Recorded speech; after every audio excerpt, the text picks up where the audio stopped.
السلام عليكم ورحمة الله.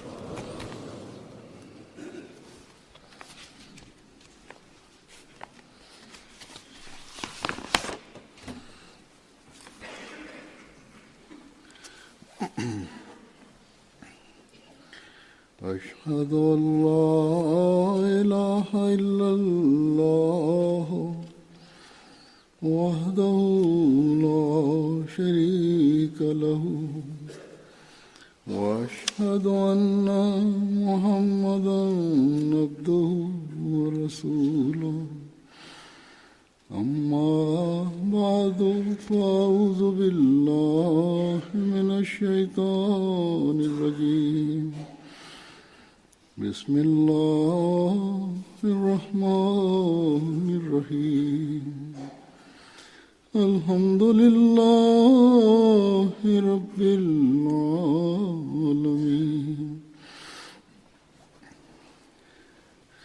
الرحمن الرحيم مالك يوم الدين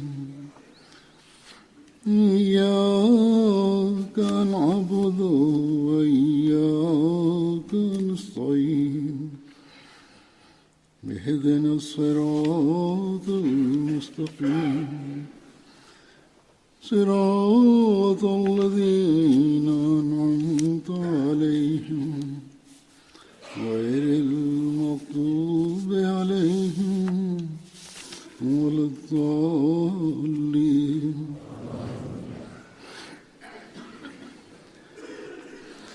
يا أيها الذين آمنوا كونوا قوامين بالقسط شهداء لله ولو على أنفسكم أو الوالدين والأقربين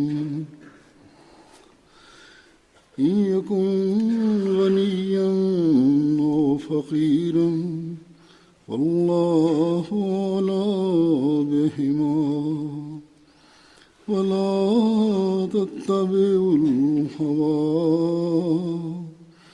أن تعدلوا وإن تلووا أو تعرضوا فإن الله كان بما تعملون خبيرا.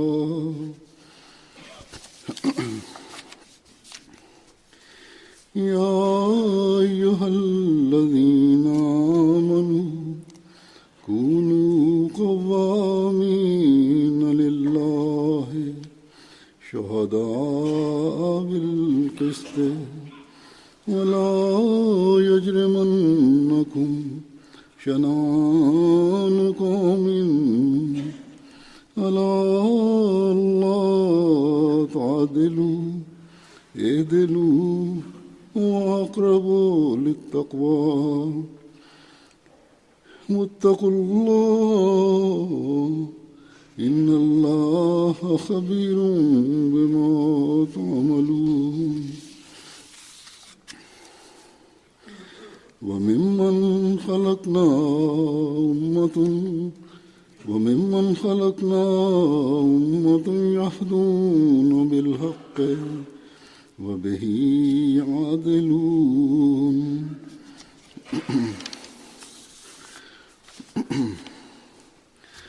अल्लाह ताला ने जिस तरह Bismillahirrahmanirrahim. Halifa mtukufu ayyadahullahu ta'ala Ibn Aziz anasema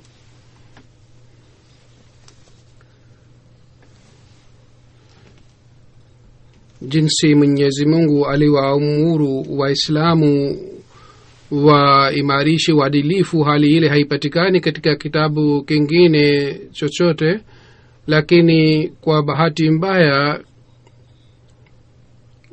kila mahali miongoni mwa Waislamu wapo wengi ambao ni viongozi na vile vile wengine ni maulama. Hawa ni wale ambao hawatimizi malengo ya uadilifu. Hivyo ndivyo katika nyumbani na vile vile katika mambo ya waislamu na katika mambo ya kawaida uadilifu ule haupatikani ambao ulioelezwa na Mwenyezi Mungu ndani ya Qur'ani tukufu, na maaminio anatakiwa afanye uadilifu wa aina huu. Uadilifu huu hauonekani. Ikiwa kuna uadilifu katika nyumba, basi baadhi wakati upande wa wanaume na baadhi wakati upande wa wanawake kesi inaletwa mahakamani na ushahidi wa uongo unaletwa na unatolewa, na kwa ajili ya kunyimwa haki za wengine wanasema uongo, ili muradi wapo wengi ambao kwa ajili ya kupata haki zao au kwa kujiona kwamba kile kitu ni haki yake au kwa ajili ya kunyimwa haki ya wengine hawasemi kweli bali wanasema uongo, au kwa ajili ya kupata haki hizi wanasema uongo na wanadanganya mahakama pia kwa kufanya hivi.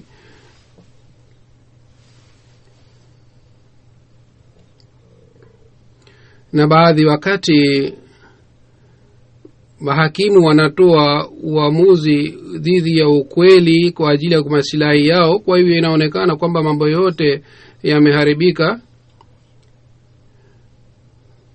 na kwa sababu ya kutokuwa na uadilifu katika jamii maovu yanaenea. Kisha viongozi wa serikali pia hawatimizi majukumu ya uadilifu, wala hawafanyi uadilifu kwa ajili ya wananchi wenzao, wala katika mahusiano ya nchi mbalimbali pia uadilifu hauzingatiwi. Ikiwa ni maulama, wao pia wamefanya dini kwa ajili ya kupata maslahi ya nafsi zao, na wanadai kwamba sisi ni umma bora. Hazur anasema Islam inatoa suluhisho ya mambo yote kwa ajili ya dunia hii. Bila shaka Waislamu ni umma bora ikiwa wao wanafuata amri zote za Mwenyezi Mungu na wanafuata mafundisho yote ya Qur'ani tukufu. Bila shaka Islam pekee inatoa suluhisho ya mambo yote ya dunia, lakini sharti ni kwamba uadilifu uimarishwe sawa na amri ya Qur'ani tukufu. Aya nilizozisoma ni katika sura 3 mbalimbali, ni An-Nisa, Al-Maida na Al-A'raf. Aya ya kwanza ambayo ni ya An-Nisa, tafsiri yake ni hivi: enyi wale walioamini, nyinyi kwa kuwa mashahidi kwa ajili ya Mwenyezi Mungu muimarishe uadilifu, hata kama ushahidi ule unakuwa dhidi ya nafsi zenu, dhidi ya wazazi au dhidi ya jamaa, hata kama awe mtajiri au maskini. Mungu ni mlinzi wa hawa wote. Kwa hiyo nyinyi msifuate tamaa ya nafsi zenu, isije mkafanya kinyume na uadilifu kwa sababu ya hii. Ikiwa nyinyi mnajigeuza katika haya, basi yoyote mnayofanya Mwenyezi Mungu anajua. Basi hii ni ile amri kwa ajili ya kuimarisha uadilifu, iwe kuhusu mambo ya nyumbani au kuhusu mambo ya jamii. Hii ni amri ya Mwenyezi Mungu.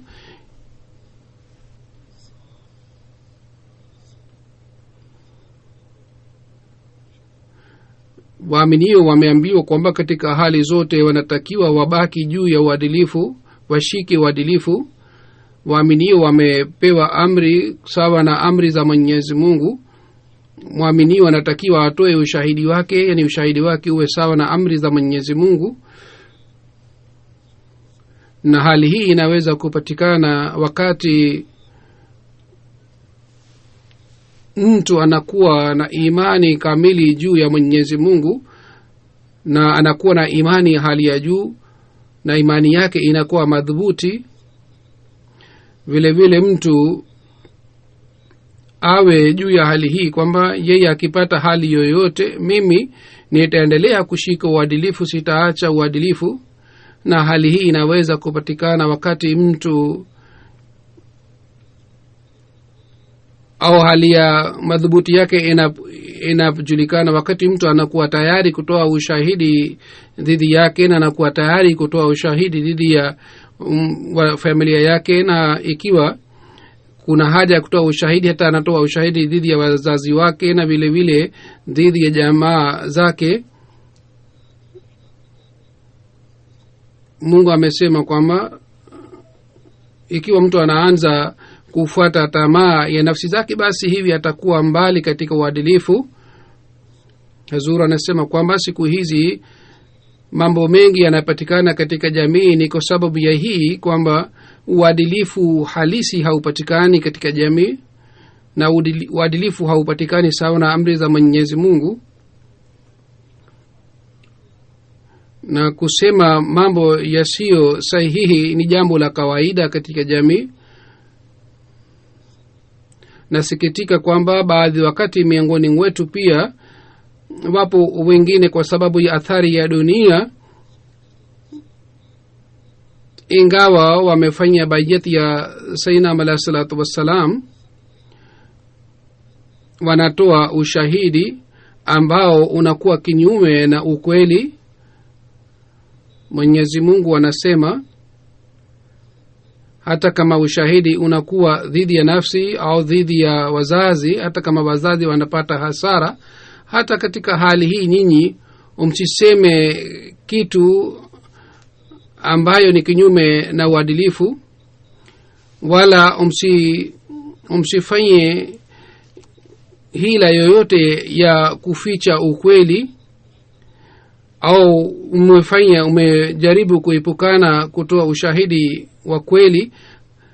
Hazuru anasema kwamba mambo haya yanapatikana katika mahusiano ya mke na mume, na katika kadhaa mambo haya yanapatikana ambapo ukweli hausemwi.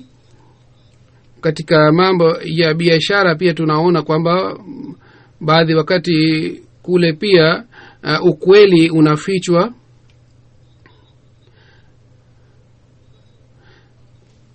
Hata wengine ambao wanatoa huduma zao na wanakuwa na elimu, wao pia wanafanya mambo ya aina hii, na kwa kuona hali yao mtu anashangaa kwamba hawa ni maulama na wanajua dini na wana athari nzuri, lakini kwa kuona hali yote wanafanya kinyume na uadilifu.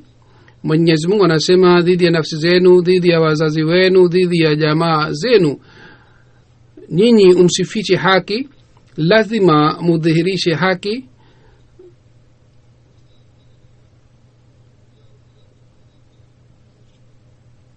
Watu wanaficha haki kwa sababu ya urafiki na kwa sababu ya ujamaa, au baadhi wakati wanaepukana katika hali ya kutoa ushahidi kweli, na wao wanajitayarisha vizuri kwa namna gani wanaweza kukwepa na wanaweza kusema kinyume na uadilifu. Lakini inatakiwa ikumbukwe Mwenyezi Mungu anasema yoyote mnayotenda Mungu anajua vizuri hali yenu. Hatuwezi kumdanganya Mwenyezi Mungu. Mwenyezi Mungu anasema kwamba mnaweza kupata faida ya dunia kwa kusema uongo, lakini hata kama nyinyi mnapata faida ya dunia hii, lakini mkumbuke kwamba mtapata adhabu katika akhira, kwa sababu Mwenyezi Mungu anajua hali ya vitendo vyetu, na siku ya kiyama ataweka hali ya vitendo vyetu mbele yetu, na mambo yote tuliyofanya katika maisha yatakuwa mbele yetu. Basi Huzur anasema yule imamu ambaye tumempokea yeye kwa kufuata amri hii ya Allah subhanahu wa ta'ala, alituachia mfano ambao uliwashangaza wasiokuwa na jumuiya.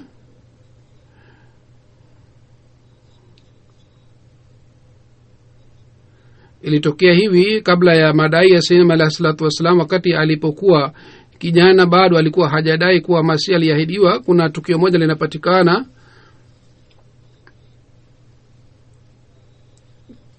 kwamba yeye alienda mahakamani dhidi ya kesi ya wakulima ambao walikuwa wanalima shamba ya baba yake, na Sayyidina Masihi alayhi salatu wassalam akasema kweli, na wale wakulima walipata faida na baba yake alipata hasara. Hata wakili wa Sayyidina Masihi alayhi salam alimwambia, ikiwa hutoi ushahidi sawa na maelekezo yangu mtapata hasara. Sayyidina Masihi alayhi salatu wassalam akasema, ikitokea yoyote mimi lazima nitasema kweli mbele ya hakimu.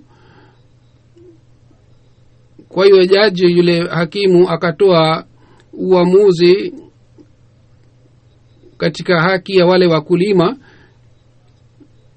na wakati hukumu ilipotolewa dhidi ya Sayyidina Masihi alayhi salam dhidi ya baba yake, Sayyidina Masihi salatu wasalam alikuwa anarudi kwa furaha kubwa sana kutoka mahakama. Wale watu ambao walikuwa hawajui hukumu imetolewa nini, wao walidhani kwamba labda Sayyidina Masihi salam amepata ushindi katika kesi ile, lakini yeye alikuwa na furahi kwa sababu ya kusema kweli.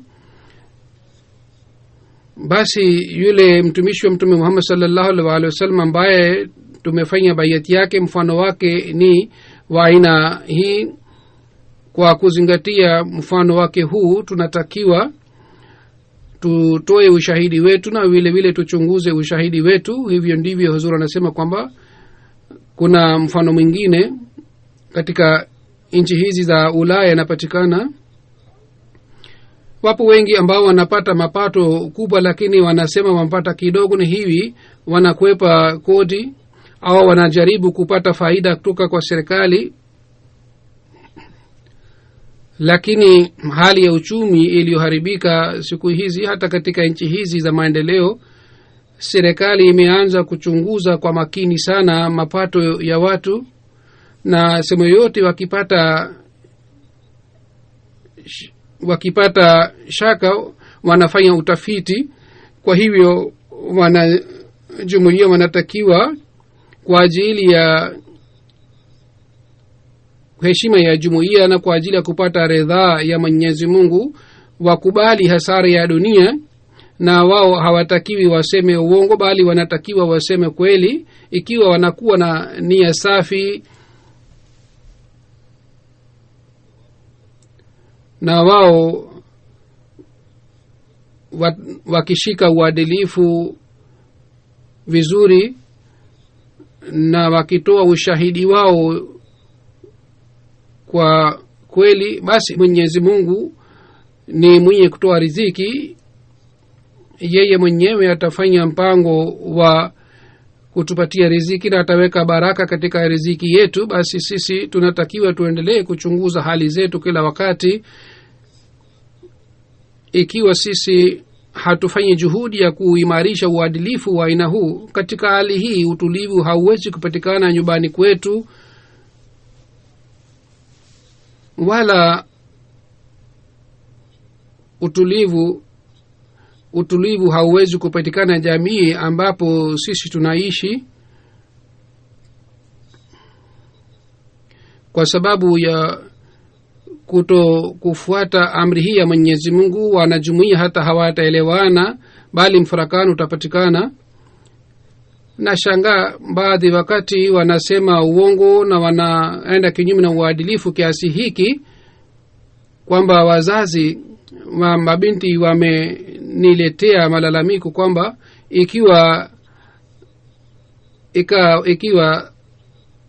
nikaa ilivunjika, baadaye ikiwa sehemu yote tunapeleka mposa kule, wale wazazi wa kijana wanasema uongo na wanajaribu kufedhehesha binti yetu. Hivyo ndivyo vijana wengine pia walinijia ambao wazazi wa yule binti wanawafedhehesha, wanatoa ushahidi dhidi yao, na kwa kufanya hivi wanajaribu ili wao wasiweze kufunga ndoa tena. Hazur anasema kwamba kitu hiki ni chenye hatari sana, na vile vile kitu hiki ni kitu cha kuharibu jamii, na vile vile ni kitu cha kuvunja ahadi, na vile vile ni kitu cha kwenda mbali na Mwenyezi Mungu. Mwenyezi Mungu ametufanyia ihsani kwamba ametupatia nafasi ya kumpokea imamu wa zama hizi, na Mungu alifanya mpango ili sisi tuwe ndugu. Lakini sisi kwa ajili ya masilahi ya nafsi zetu, kwa ajili ya utulivu wa nafsi zetu, kwa sababu ya kuwa na bughudha dhidi ya wengine, tunajaribu kuwapatia hasara wengine,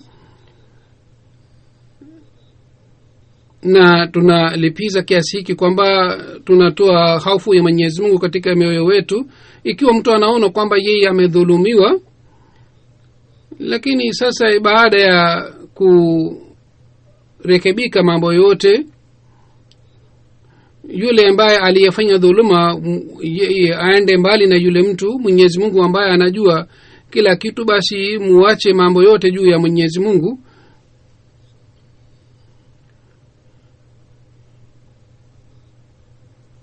Uzuri wa muamini ni kwamba yeye amwachie Mwenyezi Mungu, yeye mwenyewe ataangalia ikiwa yeye amedhulumiwa. Uzuri anasema baada ya kuimarisha ukweli katika jamii, Mwenyezi Mungu amewaamuru waaminio kwamba mnatakiwa muimarishe uadilifu wa hali ya juu katika mambo yote, na mnalazimika kufanya uadilifu na mataifa mengine ambayo si ya Waislamu. Ikiwa nyinyi hamkufanya uadilifu na wale maadui, katika hali hii itaonekana kwamba nyinyi hamfuati ucha Mungu. Katika sura Al-Maida aya 9 Mwenyezi Mungu anasema, aya hii mimi nimesoma hapo awali. Mungu anasema, enyi wale walioamini, kuweni wasimamizi kwa ajili ya Mwenyezi Mungu, na mtoao shahada kwa uadilifu, na uadui wa watu usiwashawishini ya kwamba msifanyi uadilifu. Fanyeni uadilifu, huo ni karibu sana na utawa, na mcheni Allah, hakika Allah anazo habari za yale mnayotenda. Baadhi wakati inakuwa ikhtilafu ya dini, na baadhi wakati wengine wanafanya dhuluma. Katika hali hii muaminio si kazi yake kwamba yeye aanze kufanya dhuluma kama wao walifanya dhuluma, bali yeye analazimika kushika uadilifu. Kuhusu huyu halifa mtukufu wa kwanza alisema wakati wake mabaniani walikuwa wakiwasumbua Waislamu na walikuwa wakiwafukuza kazini. Halifa wa kwanza alisema hata kama wao wanafanya hivi, si jukumu la Waislamu kwamba yeye aanze kuwadhulumu wale mabaniani. Ndipo tukifanya hivi ndipo tutaweza kushika uadilifu.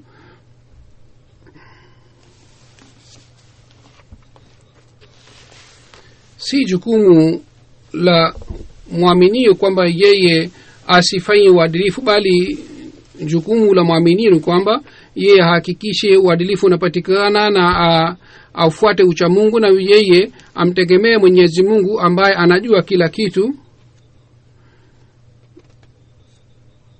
Muamini halisi jukumu lake ni kwamba yeye afuate amri za Mwenyezi Mungu kwa imara, na afuate amri zote, na yeye asighafilike katika amri za Mwenyezi Mungu.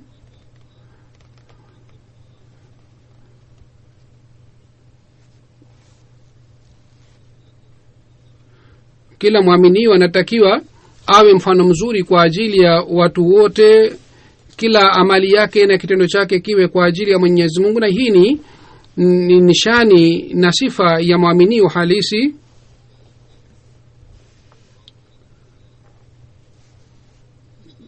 Kwa shahidi kwa ajili ya kuimarisha uadilifu, maana yake ni kwamba mfuate mafundisho ya Islam kiasi hiki kwamba vitendo vyenu na mfano wenu kwa ajili ya watu wengine na kwa ajili ya jamii uwe mfano mzuri. na kwa ajili ya mataifa mengine mfano wenu uwe mfano mzuri.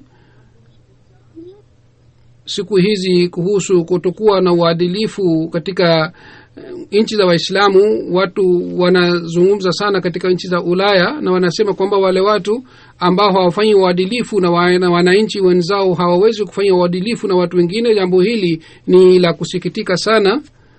Ni Waislamu ambao wanafedhehesha Islam wenyewe kwa kupitia vitendo vyao.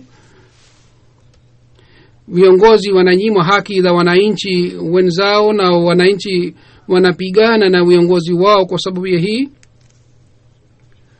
Na kwa sababu ya hii watu wengi wanadhulumiwa, na kwa kudhulumiwa wanaendelea kuangamia. Makundi ya magaidi wanawaua wenzao, na katika nchi za Ulaya pia wanafanya vitendo vya dhuluma. Na wao wanasema kwamba kwa sababu hawa watu wa Ulaya wanawaua watu wetu, ndio maana sisi pia tunatumia haki yetu na tunawaua.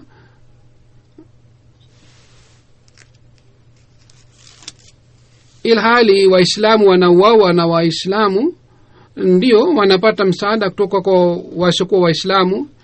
Hivi karibuni mpango mpya ulipatikana ya hawa magaidi ambao wanaendelea kushambulia mara kwa mara katika nchi za Ulaya. Wao walisema kwamba sasa sisi tutawashambulia watoto katika nchi za Ulaya, na mbele ya wazazi wao tutawaua watoto wao, kwa sababu nchi hizi zinarusha mabomu, na kwa sababu ya kurusha bomu watoto wetu walikufa, waliuawa. Zura anasema kwamba ilhali bomu hizi zilirushwa kwa amri ya viongozi wa Islamu.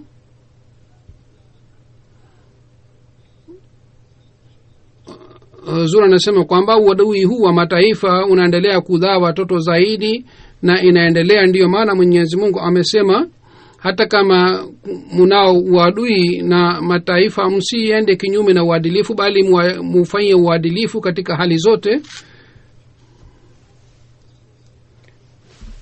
Na kwa sababu ya hii Zura anasema kwamba dhuluma inaendelea kuongezeka kwa sababu uadilifu haufanywi.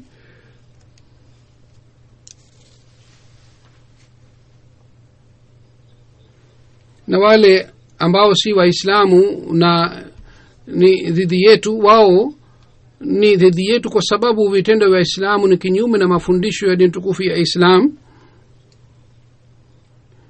Ilitakiwa Waislamu wangeonyesha vitendo vyao vizuri na mfano wao mzuri, na wangesambaza mafundisho ya Islam kwa kufanya hivi, na wangefanya tablighi ya mafundisho ya Islam. Lakini mambo hapa ni kinyume kabisa na hali hii,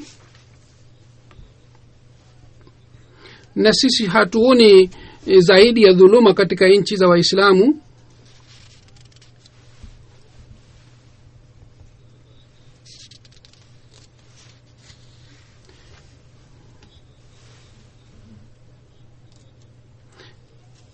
Mtu anaweza kutoa ushahidi kwa kueleza mafundisho sahihi ya dini tukufu ya Islam.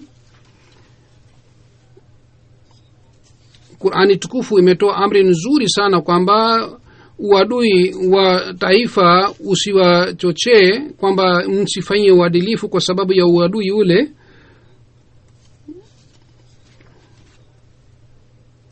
Na amri hii haikutolewa katika kitabu kingine chochote. Kwa ajili ya kuleta uadilifu hakuna tofauti, uadilifu ni kwa ajili ya watu wote. Kila mmoja ana haki ya kupata uadilifu, awe Muislamu au si Muislamu. Hata katika pamoja na wale watu ambao si Waislamu wanalazimika kuimarisha uadilifu zaidi. Mafundisho haya ni mazuri sana, lakini nasikitika sana kwamba licha ya kuwa na mafundisho haya mazuri, vitendo vya Waislamu vimefedhehesha Islam duniani. Maulamaa wa kawaida na maulamaa wa Kiislamu wanafanya vitendo vya aina hivi ya kufedhehesha Islam. na ikiwa wao wanafanya vitendo hivi, sisi tunapewa majukumu kwamba sisi kwa kupitia mifano yetu mizuri tuifahamishe dunia hii kwamba Islam inatoa mafundisho ya uadilifu sana, na kwa kupitia uadilifu huu usalama anaweza kupatikana duniani. Mtume sallallahu alaihi wa alihi wasallam kwa makini sana aliwapatia malezi masahaba na walifanya uadilifu. Na tutaka kutoa mifano kadhaa. Mtume sallallahu alaihi wa alihi wasallam wakati fulani alituma masahaba kadhaa kwa ajili ya kuleta habari fulani. Hali ya Waislamu iliyokuwepo wakati ule ilikuwa mbaya sana, ilikuwa si nzuri, na kulikuwa hatari kwamba wao watashambuliwa na maadui kila wakati. Katika hali hii, wakati hawa maswahaba Mtume sallallahu alaihi wasallam walipokwenda kwa ajili ya kuleta habari, wao walikutana na maadui kadhaa katika haram. Wale Waislamu wakaona kwamba hawa watu wametuona tukiwaacha hai, hawa wanaweza kuwafahamisha watu wa Maka kwamba sisi tumekuja hapa na wao watatushambulia na watatuua. Kwa fikira hii, wale masahaba walitumwa na Mtume sallallahu alaihi wasallam wakawashambulia wale makafiri na wakawaua kama mtu mmoja wawili katika wale maadui. Hawa maswahaba waliporudi Madina, na walipofika kule Madina, watu wa Makka pia wakaja kule Madina na wakasema kwamba watu wenu walikuja kule kwetu na wamewaua watu wawili na wamewaua hao watu katika haram.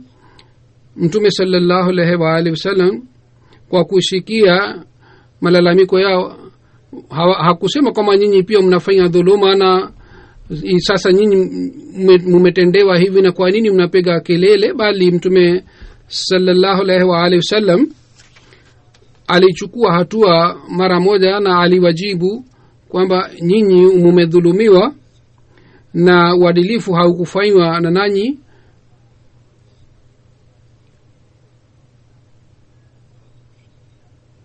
Labda makafiri hawakuweza kujilinda kwa kuwa katika sehemu ya haram. Kwa hiyo Huzur sallallahu alaihi wasallam akasema kwamba sawa na desturi ya Arabu, diyat italipwa, na Mtume sallallahu alaihi wasallam alilipa diyat ya wale waliouawa. Na vile vile Mtume sallallahu alaihi wasallam aliweka shirikia wale masahaba pia kwamba kwa nini mmefanya hivi. Hivyo ndivyo kuna tukio lingine linalopatikana kwamba katika vita fulani, kwa kosa fulani, mwanamke mmoja aliuawa na maswahaba. Mtume sallallahu alaihi wasallam alipopata taarifa yake, Mtume sallallahu alaihi wasallam aliwakashirikia sana maswahaba zake. Katika riwaya inapatikana katika uso wake hasira ilikuwa wazi kiasi hiki kwamba hatukuwahi kuona hasira katika uso wa Mtume sallallahu alaihi wasallam kabla ya siku ile. Wale maswahaba wakasema kwamba yule mwanamke aliuawa kwa kukosa, lakini Mtume sallallahu alaihi wasallam aliudhika sana kwa sababu ya kuuawa kwa mwanamke, kwamba uadilifu haukufanywa. Kisha kwa kuimarisha uadilifu, Mtume sallallahu alaihi wasallam alitoa uamuzi kuhusu Muislamu na Myahudi. Katika riwaya inapatikana kwamba Myahudi mmoja alikuwa na dai mkopo kutoka kwa Muislamu na aliweka muda wa kulipa mkopo. Yule Myahudi alimjia Mtume sallallahu alaihi wasallam akasema kwamba huyu mtu namdai dirham 4 mkopo, lakini yeye hataki kulipa. Mtume sallallahu alaihi wasallam akamuita yule sahaba na akamwambia umpatie haki ya huyu Myahudi. Yule sahaba aitwaye Abdullah akasema kwamba na hapa kwa jina la Mwenyezi Mungu ambaye amekutuma kwa haki, mimi sina uwezo wa kulipa mkopo, nataka kulipa lakini sina uwezo wa kulipa mkopo. Mtume sallallahu alaihi wasallam akamwambia tena kwamba umrudishie huyu mkopo. Abdullah akasema tena mara ya tena kwamba mimi nimeshamwambia utatutuma Khaybar na utatupatia fedha katika ghanima, bali ile mali itakayopatikana baada ya vita, basi mimi nitatoa mkopo wake katika mali ile. Mtume sallallahu alaihi wasallam kwa kusikia hii akamwambia tena kwamba umpatie haki ya huyu Myahudi. Mtume sallallahu alaihi wasallam alipokuwa akisema kitu fulani mara 3 ilikuwa kama ni uamuzi wake. Kwa hiyo Abdullah mara moja akaenda sokoni. Alikuwa amefunga kikoi na vile vile alikuwa amefunika kichwa pia. Kwa hiyo akatumia kitambaa cha kichwa kama ni kikoi, na kikoi akampatia yule Myahudi kama ni kulipa mkopo wake. Hii ilikuwa uadilifu. Huu ulikuwa uadilifu aliimarishwa na Mtume sallallahu alaihi wasallam.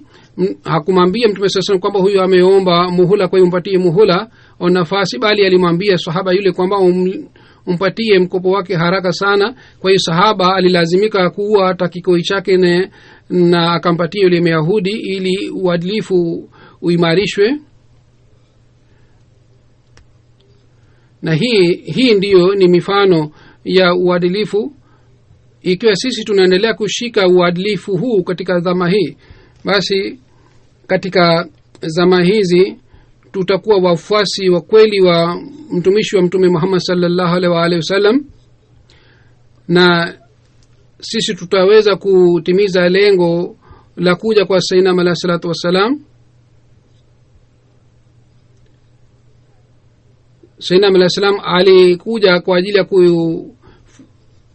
kusambaza mafundisho mazuri ya dini tukufu ya Islam ili watu wengi waje chini ya bendera ya Mtume sallallahu alaihi wasallam. Na kazi hii inaweza kufanywa wakati sisi kwa kutumia haki tuwaongoze dunia, na sisi kwa haki hii tuimarishe haki uadilifu pia.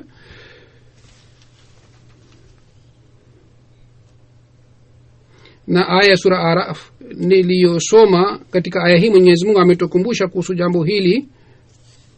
Tafsiri ya aya hii ni hivi kwamba waliumbwa miongoni wa walikuwepo ambao walikuwa wakifanya uadilifu, na kwa kufanya uadilifu walikuwa wakitoa uamuzi.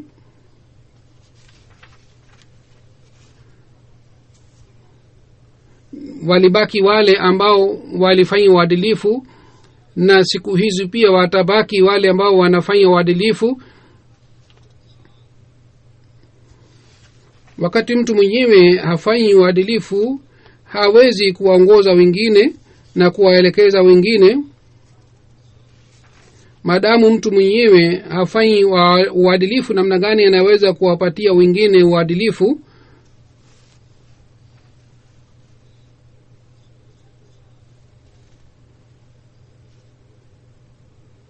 Basi ikiwa sisi tunataka kutimiza ahadi ya baiyati ya Sayyidina alayhi salam, na tunataka kutimiza kazi yake, na tunataka kusambaza ujumbe wa Islam duniani kote, na tunataka kutimiza haki ya mahubiri, katika hali hii kwa kupitia mafundisho haya tunatakiwa tuwe na hulka njema, na tunatakiwa hulka zetu ziwe sawa na mafundisho ya Qur'an tukufu, na tunatakiwa tufuate amri zote za Mtume sallallahu alaihi wasallam, na tunatakiwa tufuate nasaha za Sayyidina alayhi salatu wassalam. Ikiwa ushahidi wetu unakuwa kinyume na uadilifu na kinyume na haki, ikiwa mahusiano yetu ya nyumbani na mahusiano yetu ya jamii si sawa na amri za Mtume Muhammad sallallahu alaihi wasallam, ikiwa mioyo yetu bado inakuwa na bughudha kuhusu maadui, katika hali hii mahubiri yetu hayawezi kuwa mahubiri ya haki.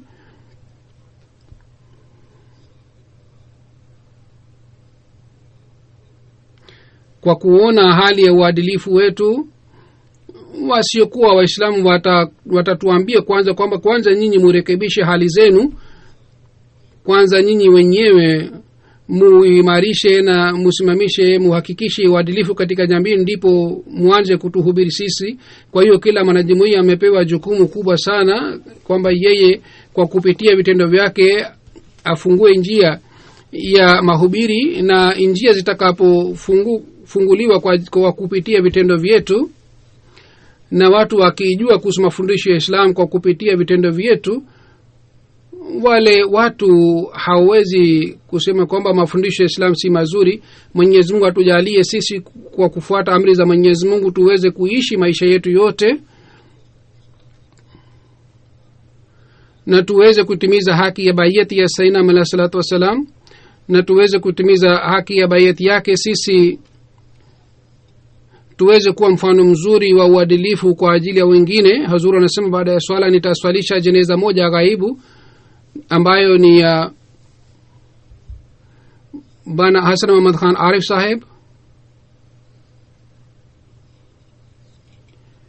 Alikuwa mtoto Fazl Muhammad Shimlawi.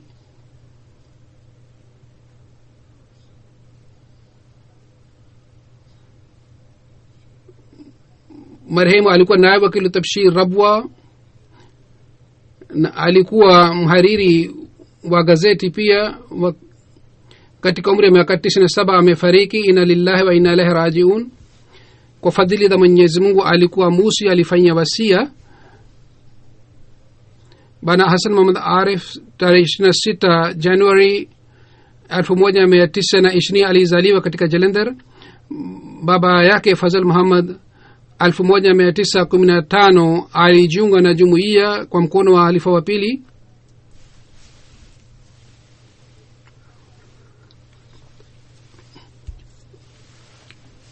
Baba wa marehemu miaka 35 aliendelea kuitumikia serikali na alistaafu kwa kuwa financial advisor.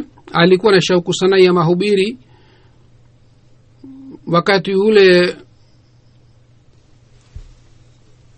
kwa kupitia mahubiri yake wazungu wawili walisilimu, na vile vile watu wengi walijiunga na jumuiya kwa kupitia mahubiri yake.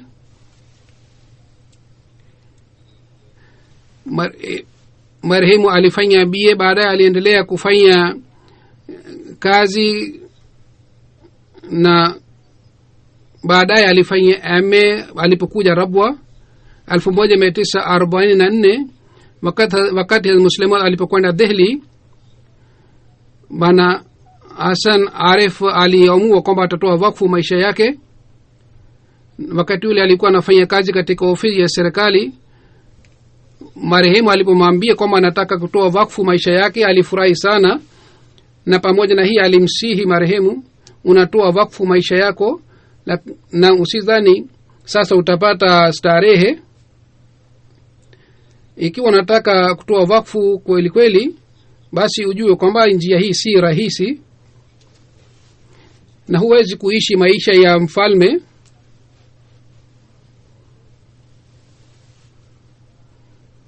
Na unalazimika kuishi kama ni mtu wa kawaida, na mapato yako yatakuwa kidogo sana kuliko unayopata siku hizi. Lakini akasema mimi ninataka kutoa wakfu. Kwa pamoja na baba yake alimjia Hazrat Muslim Maud radhiyallahu ta'ala anhu. Hazrat Muslim Maud radhiyallahu ta'ala anhu akasema kwanza ukamilishe masomo yako, baadaye uje. 1945 alimaliza BA na akamfahamisha halifa wa pili. Halifa wa pili akasema uje mara moja. Kwa hiyo sawa na amri ya halifa akaja makao makuu na akastaafu katika kazi ya serikali. Kule aliteuliwa kuwa naibu wakili tijarat.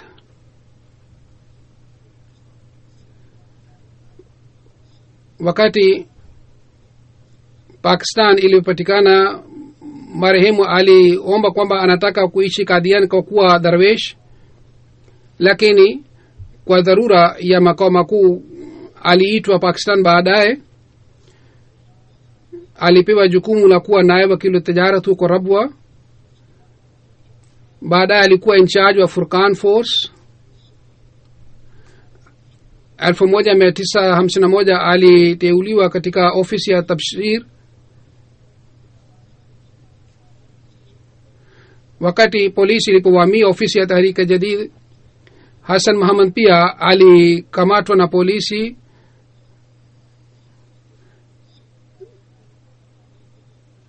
Kwa sababu yeye alikuwa akiwaandikia barua wa Bashiri. Baadaye aliachwa. Kwa hiyo aliwahi kuwa wenye jela kwa ajili ya Mwenyezi Mungu. Alikuwa in charge wa ofisi ya Abadi. Tena baadaye aliteuliwa kuwa naibu wakili wa tafsir. Miaka 30 alitumikia jumuiya kwa kuwa naibu wakili wa tafsir.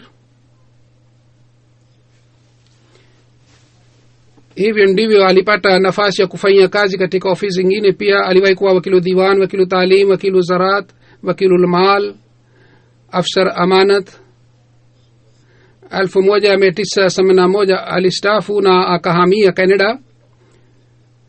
Baada ya kuhamia Canada akawa mhariri wa Ahmadiyya Gazette Canada,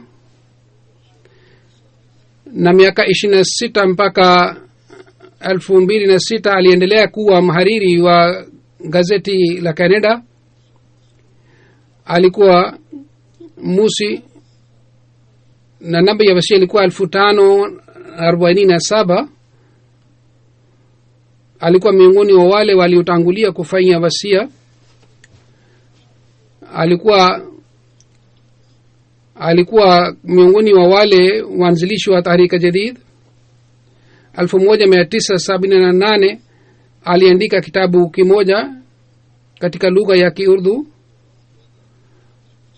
Alianza kuandika katika Kiingereza, lakini halifa watatu akasema kwamba uandike katika lugha ya Kiurdu.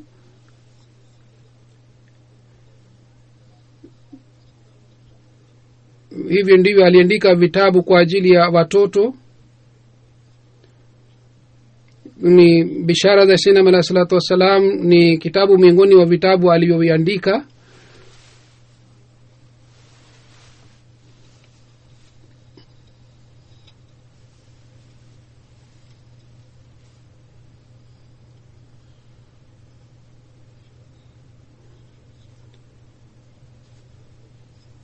Alimua bi Akhtar Faizi sahiba. Alikuwa na watoto wa kiume 4 na mabinti 2. Wanaishi katika Canada na Marekani.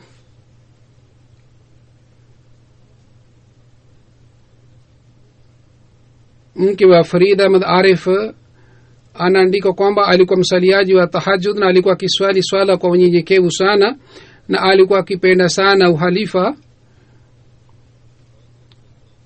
Baada ya kufariki kwake, sisi tumejua kwamba wajane wengi na mayatima wengi katika Pakistan walikuwa wanasaidiwa na marehemu.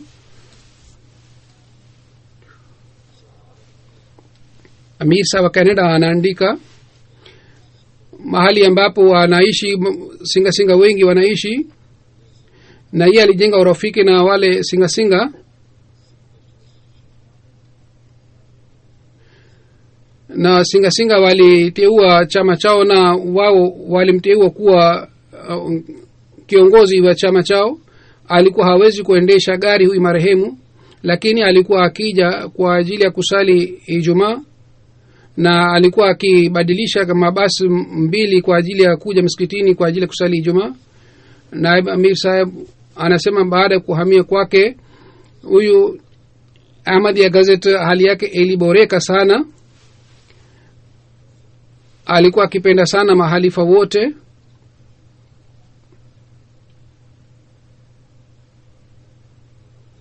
Hazur anasema kwamba mimi pia namjua kutoka utoto wangu, lakini mimi nilipoteuliwa kuwa halifa hali yake ilibadilika, na nilikuwa nashangaa sana kwa kuona utiifu wake.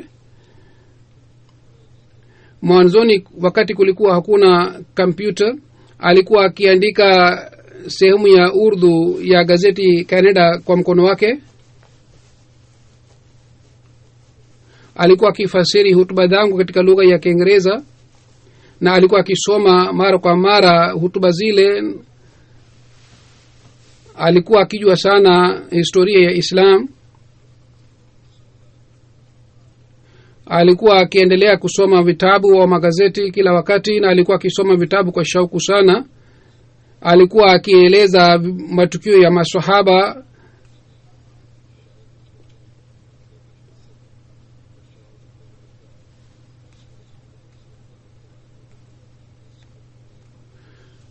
Na katika Ahmadiyya Gazette alikuwa akiandika maandiko kutoka katika Mirkatul Yaqin. Mwenyezi Mungu amghofirie na marehemu na apandishe madaraja yake. na awajalie watoto wake na kizazi chake kiweze kujenga mahusiano mazuri na uhalifa. Amin.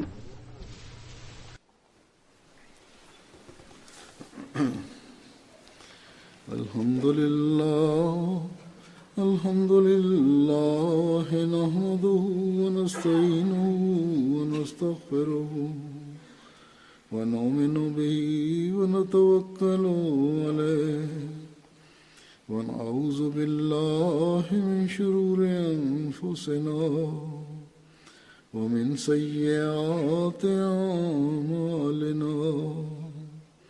من يهده الله فلا مضل له ومن يضلل فلا هادي له ونشهد أن لا إله إلا الله ونشهد أن محمدا عبده ورسوله.